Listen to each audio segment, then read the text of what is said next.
Hi guys! Welcome back to our vlog.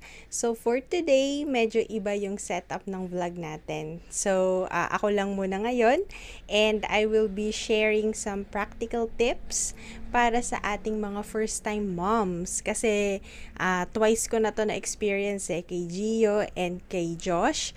So I think meron naman akong experience to share para sa mga first time moms. I know it can be a little overwhelming, lalo na sa pagbili ng mga gamit. Ano ba yung mga dapat bili na gamit?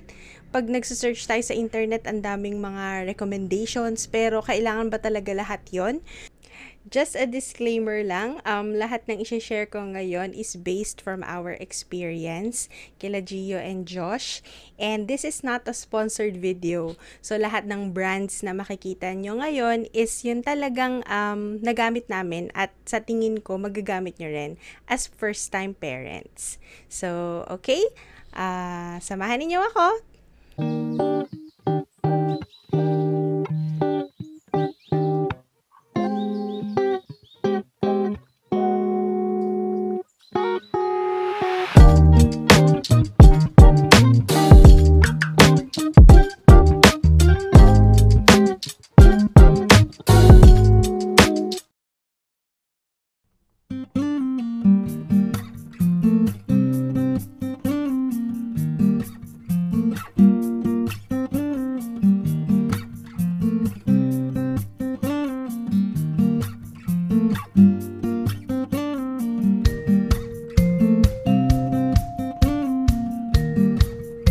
So, start na natin itong sharing ko sa inyo ng mga gamit na nabili namin and talagang nasulit namin from Gio to Josh. So, simulan ko na dito sa ito, ayan. Ito sa ano ba tawag dito? This is called the anti-vomit bed. Okay? So, bakit siya anti-vomit? Kasi elevated siya. So, tingnan nyo. So, elevated siya. Ito. Ayan. Dalawa siya. And, pag pinagpatong mo siya is elevated. So, si baby, kapag magbi-milk siya, kung bottle fed siya, hindi mo na siya kailangan kargahin. Kasi hindi po pwedeng mag-milk si baby na naka-lay na flat sa bed Kasi baka pumasok sa lungs nila yung milk. So, dapat elevated yung bed niya. So, ginagamit namin to pag nagpapadede. So, elevated si baby, nakaganyan.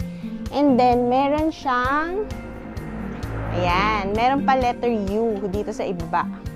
So, very comfortable si baby kasi pinapatong niya yung paa niya dito sa may ilalim na part habang nagme-milk. O, diba? So, tingin ko, very good purchase namin to. So, sulit na sulit. Up until now, magsi 6 months na si Josh, nagagamit pa din namin. Kay Gio, hindi namin to nagamit. Kay Josh ko lang to recently na-discover. So, isa to sa highly recommended ko. So, for the first time parents out there, you should try this one.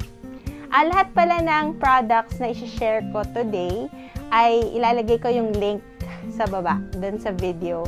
So, para madali nyo nang mahanap saan ko ba nabili tong mga gamit na to. So, next one ay ito naman, pillow.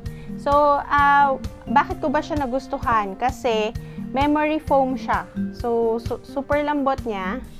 And, kung nakatry na kayo ng memory foam, yun yung nagba-bounce back kapag na-press mo. Ayan. At saka yung shape ng pillow niya, medyo may maliit na circle dito na medyo parang hukay. So, dito lalagay yung head ni baby para hindi ma-flat yung head. Okay? So, another must-have. For the newborn clothes, I don't suggest na bumili ng sobrang dami. Kasi sobrang bilis lang talaga lumaki ng mga newborn baby. Yung mga nabili namin na baru-baruan, parang less than 1 month lang nagamit ni Gio at ni Josh. Kasi talaga namang ang bilis-bilis nila lumaki. So, for the newborn clothes, I highly suggest Cotton Central. Ang ganda-ganda talaga. 100% cotton talaga yung mga gamit nila. So, from the baru-baruan up to the bib, and also onesies. Bumili din ako ng onesies. Puro Cotton Central kasi nagandahan talaga ako sa quality. Ang ganda ng pagka-cotton niya, sobrang lambot. And alam mo na comfortable yung baby kapag isinuot niya. And for the bib, meron pa kasing mga bib na nabibili na detale. So, ayoko kasi nung detale kasi mabilis lang siyang matanggal. So, ang binili namin is itong may snap button. So, para fix talaga siya. Hindi siya madaling matanggal and nakakabit lang talaga kay baby. And ang dami namin binili na bib, also from Cotton Central, kasi nga, sobrang ganda ng quality. And, siguro pagdating ni Josh ng 4 to 5 months, grabe siya maglaway. So, feeling namin malapit na siyang tubuan ng ngipin. So, bumili kami na sobrang daming bib. Siguro mga 20 na yung bib niya. And lahat nun, Cotton Central, kasi nga maganda yung quality. And para palit lang din kami ng palit kapag nababasa na yung bib niya. Marami kaming palit. So, kung mag-i-invest kayo, wag masyado sa mga baru-baruan, tsaka sa mga maliliit na onesies. Ito parang 1 month lang nagamit ni Josh. Pero sa bib, pwede kayong bumili ng madami kasi hanggang paglaki nila magagamit pa nitong bib. Okay, next. Sa wipes. Sige, simulan natin sa wipes. So, marami kaming na-receive na mga regalo noong nung buntis ako, nagbigay ng gift yung mga office mates ko. And also, nung binyag ni Josh, marami kaming na-receive na gifts. And isa doon is yung iba't ibang brands ng wipes. So, marami kami na-experience kung ano yung talagang magandang wipes. And for us, sa dami ng brands na na-try namin, is ito talaga yung pinaka nagustuhan namin. Yung Unilove. So, etong Unilove is unscented. So, meron siyang 100 na wipes sa isang pack. And madalas silang mag-sale. So, abang-abang lang sa mga online shopping kasi madalas silang mag-sale. So, yung huli ko nga bumili ako ng 12 na ganito kasi ang mura lang. Pasok na pasok sa budget and maganda yung quality. So, ito, ginagamit namin to sa bahay. And, bumibili din ako ng maliliit. Ito naman is 32 sheets lang sa isang pack.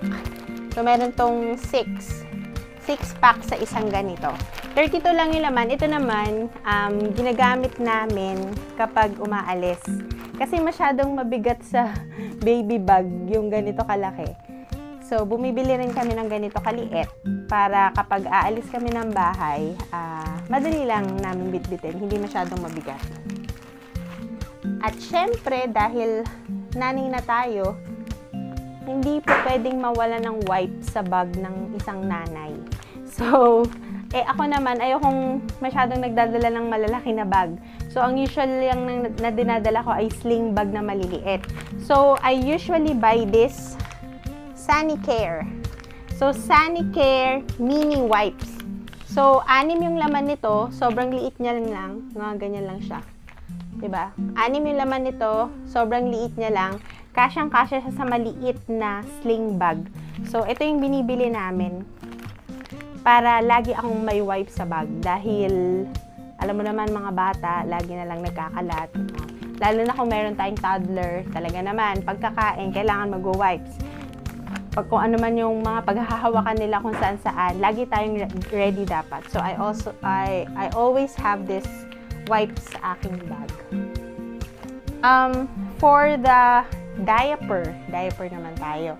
So, meron akong 2 klaseng diaper na i-recommend sa inyo kasi nagandahan ako parehas sa quality nila. First is yung Pampers. Ito ang Pampers. So, So, ito talaga naman. Ang Pampers ay talaga namang leading brand.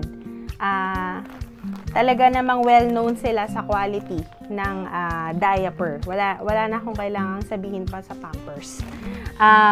Yun nga lang, medyo pricey siya. Kasi bukod sa branded siya, is masasabi ko talagang maganda yung quality ng Pampers. So, ang isa sa i-recommend ko is itong Hey Tiger. Itong Hey Tiger is na-receive ko na gift nung buntis ako. So, meron akong office mate na nagregalo ng isang pack ng Hey Tiger. So, I was able to try yung Hey Tiger kasi kay Gio, all throughout nung diaper journey niya is naka-Pampers kami. So, hindi na kami nag-try ng ibang brand kasi hiyang na siya Hindi siya nagkaka-rashes. Hiyang na siya. So, hindi na kami nag-try. Baka magka-rashes pa siya. So, nung naregaluhan kami nitong Hey Tiger is na-try namin and nagandahan kami sa quality. Tapos, nang sinearch ko online, nagulat ako, mas mura pala siya. Akala ko mas mahal siya sa Pampers kasi nagandahan talaga ako sa quality.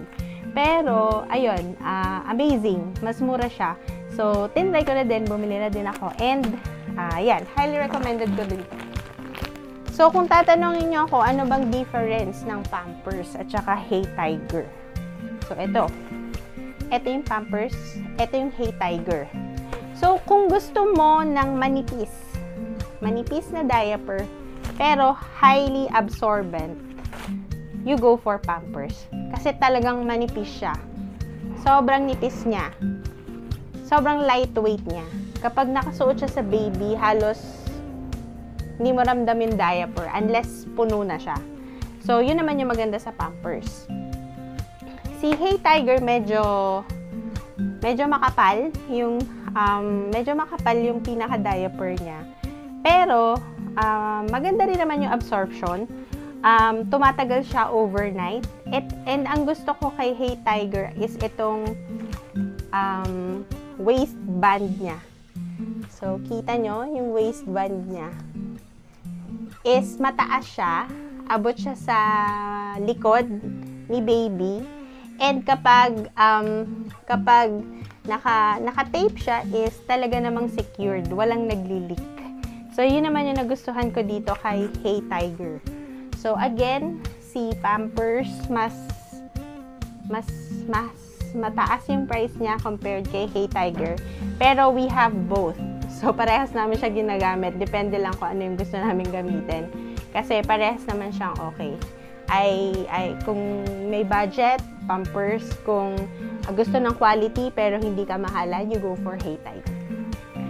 Okay? So, next. For the changing pad, hindi ko alam kung kami lang ba yung gumagamit na to. Pero kasi, usually sa mga seniors, sa mga naka-bedridden na senior citizens, ang gumagamit nito, yung mga underpads. Kasi sila yung mga laging nakahiga to prevent yung mga bed sores, naglalagay ng underpads. Pero kami, we also use this underpad para kapag nag-change kami ng diaper. So, hindi kami gumagamit nung diaper changing mat, yung mga water resistant. So, hindi namin yun ginagamit. Ito yung binibili namin kasi kapag may nag-leak, kapag biglang nagwiwi si baby while changing the diaper, is i-absorb niya. Yun kasing mga water resistant, hindi niya i-absorb. So, ang tendency po pwedeng matapon din siya sa bed. So, ayaw namin na matapunan yung bed. So, ito naman kami. And, ilan ba laman ito? 10 pieces siya. For only, alam ko 100 pesos lang to eh. So, mura lang. And, reusable naman. Hindi naman one-time use lang. So, pinapalitan lang namin to kapag madumi na or kapag nabasa na. So, sulit din to for us. Pwede nyo rin i-try. Sa paglilinis naman ng bottle. So, ano ba yung bottle namin? Ang bottle namin ay itong Philips Avent. Ayan. So, ever since kay Gio, ito na yung ginagamit namin eh. So, hindi na rin kami nagpalit kasi nagandahan na rin kami sa quality. So, ganito na rin yung binili namin kay Josh. So, ayan. Highly recommended. This is really good. So, paano ba namin nililinis yung bote? So, marami rin kami na-try na panglinis ng bote dahil marami nga nagregalo sa amin. And isa doon sa nagandahan kami is itong Unilove. So, Unilove bottle cleaner. Ayan. So, ito lang yung ginagamit namin panglinis ng bottle. Pero initially, ang ginagamit talaga namin is ito. Ang Joy Baby. So, dahil nga ito yung ginagamit namin kay Gio, ito na rin yung ginamit namin kay Josh. Pero dahil nga maraming nag-gift sa amin, tinry namin to and nagandahan rin naman ako sa quality niya. So, recommend ko na rin sa inyo. I have 2 recommendations for bottle cleaner. Okay. In case naman na magta-travel kayo, syempre, di ba ang hassle? Paano ba maglinis ng bote kapag magta-travel? So, ito naman yung recommended ko sa inyo. Itong Quick Spray Bottle Cleaner ng Tiny Buds. Okay? Itong Quick Spray Bottle Cleaner, literal, i-spray mo lang. And then, i-brush, and then rinse, and then malinis na yung bottle mo. So, ilang beses ko na ito nagamit. Nadala namin to nung nanganak ako sa hospital. So, ito yung gamit namin, panlinis ng bote. Kasi, hindi mo alam ilang araw ka sa hospital eh. So, paano ka maglilinis ng bote? Kailangan talaga merong workaround. So, ito yung binili namin. And, ang katandem niyan ay ito. Ito ang aming portable bottle cleaner. So, paano ba siya naging portable? Ayan. So, i-open mo lang siya. Ayan. And then, i-assemble mo. Ito na yung pinaka-silicone brush niya. And, meron pa siyang, ito yung panglinis ng nipple. And then, ito, baba natin dito. And then, ito, meron siyang parang 3 stick. I-open mo siya dito. Ayan. I-open mo siya ganyan. And then, dito natin ilalagay yung yan, and this one, and this one, yan. So, ito, ganyan. Diba? So, papasok mo lang to. Bubuin lang natin.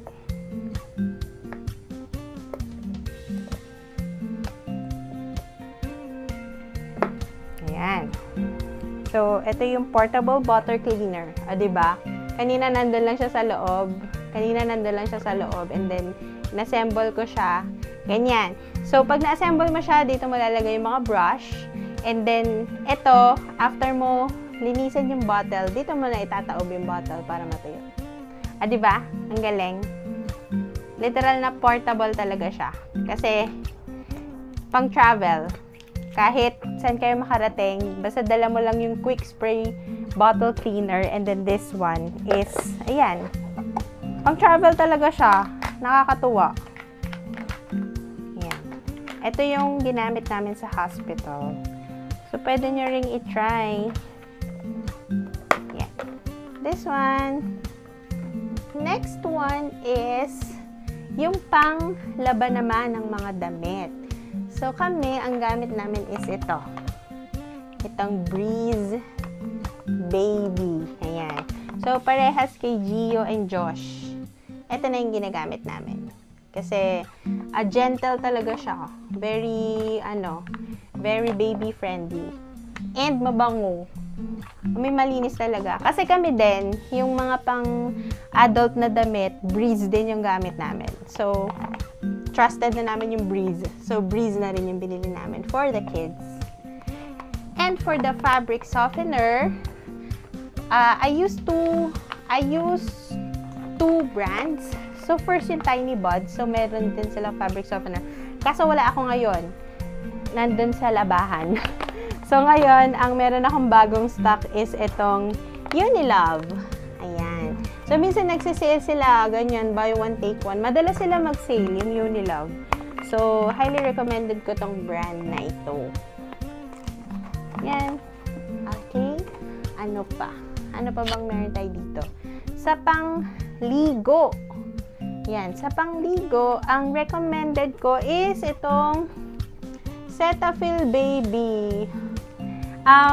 Very sensitive kasi yung balat ni Gio. Meron kaming, yung family namin, meron kaming atopic dermatitis.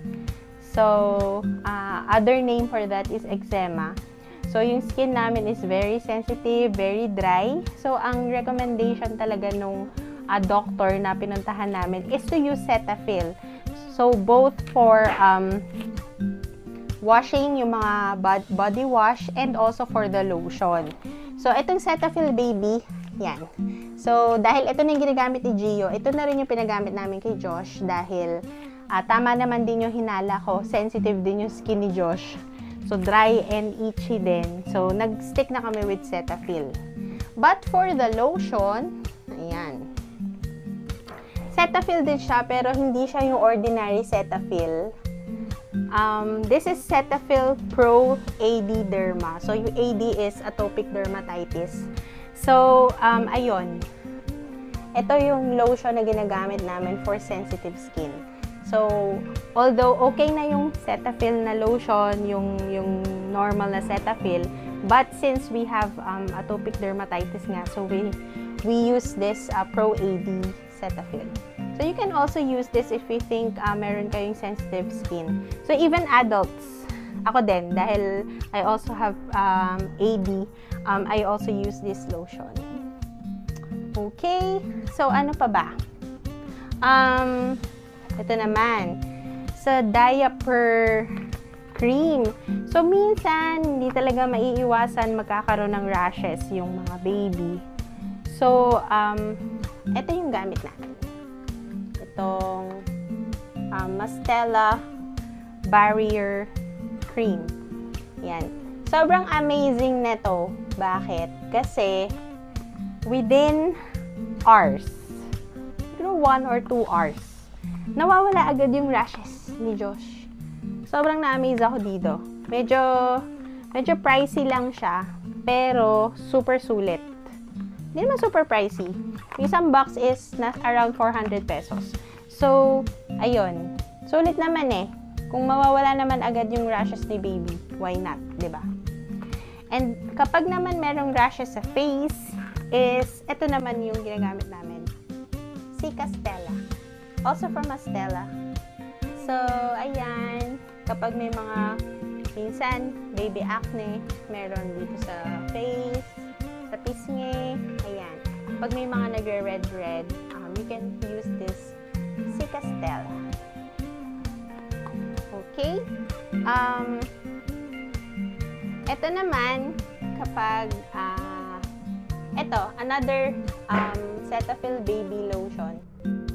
So, ginagamit din namin to. Also for sensitive skin. Okay? Ano naman yung mga ginagamit namin para iwas dengue? Kasi si Gio, twice na siya na dengue. And sabi ng doktor, the more na nauulit yung dengue, mas delikado. So, ayaw na namin na maulit yung dengue ni Gio. So, medyo praning kami pagdating sa dengue. So, anong ginagamit nila? So, for Gio, meron siyang Off Kids. So, this is for toddlers. And, kung may pang toddler, meron ding pang baby. So, this is Off Baby naman.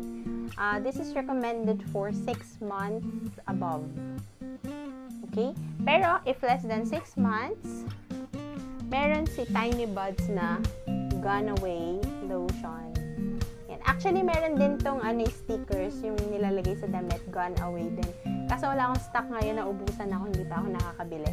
Pero same lang siya ng amoy, parehas lang siya na citronella scent. Ito naman is citronella lotion. So, yung lamok ayaw nila ng citronella. So, kapag naamoy nila nito, alis na sila. Hindi ka na nila lalapitan. Okay? Next.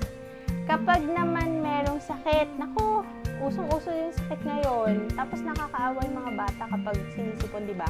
Hindi nila kayang ilabas yung sipon, di sila marunong suminga. So, ano ba? Eto, hindi ko alam kung nakita nyo na ba to sa mga post ko sa Facebook. Kasi talaga namang highly recommended ko itong nasal pump. So, sobrang dali lang niyang gamitin. Ganyan lang. Ipapump mo lang na ganyan. Itatapat mo lang to sa nose. And, lalabas na yung sipon ni baby. Kasi yung mga yung mga bulb na aspirator, for me, hindi siya masyado effective eh. Hindi ko masyado nakukuha yung sipon. So, nung nakita ko to, actually, first time ko tong makita sa vlog ni Chris Uy. And nabudol talaga ako. Nung nakita ko kung paano to gamitin, nakita ko ang dami talaga sipon na nakuha. Nag-check out talaga ako agad sa Lazada dahil recommended niya, nakita ko. So, eto. Kung meron man kayong bibili na isa dito sa lahat ng ni-recommend ko, eto yon. Kasi, hindi natin alam kailan magkakasipon yung anak natin. So, dapat lagi tayong ready anytime. Okay? So, hindi lang naman to nagagamit kapag may sipon. Pwede rin itong gamitin para malinis yung nose ni baby. So, ano bang ginagamit namin pang linis ng nose? Meron ako dito, nasal spray. Nose Frida. Okay?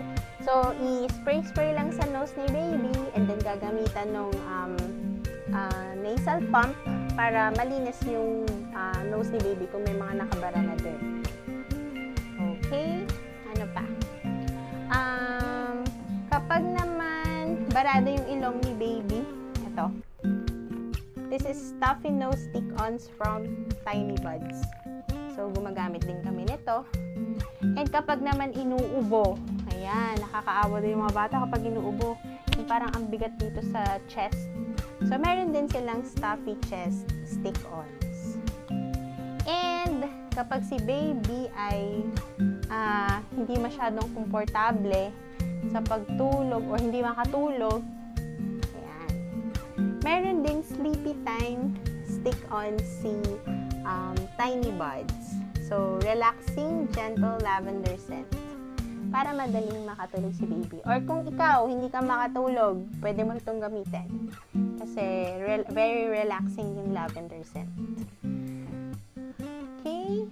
And, kapag naman sinisipon si baby, ang ginagawa ko, hindi ako nagpapainom ng gamot. Si Josh, twice na siya nasipon, so less than 6 months, twice na niya na-experience masipon. Ang ginagawa ko lang is, nagpapatak ako nitong Salinase. So, sodium chloride lang naman ito, asin lang. So, nagpapatak lang ako sa nose niya and then ginagamitan ko ng nasal pump. And thankful naman ako na hindi na lumala yung sipon ni Josh. So, kapag may fever, so bukod dun sa mga nasal spray and sa nasal pump, dapat lagi din tayong may cool fever. Kasi kapag nilagnat yung bata, kailangan prepared tayo. So, cool fever. And, ito ay para sa kids. So, sa mga edad ni Gio, po pwede na to. But for babies, 0 to 2 years old, meron silang ibang variety for babies less than 2 years old. So, itong pink. And then, above 2 years old, ito ng blue. Okay? So, that's it. I think na-share ko na sa inyo lahat ng ginagamit namin.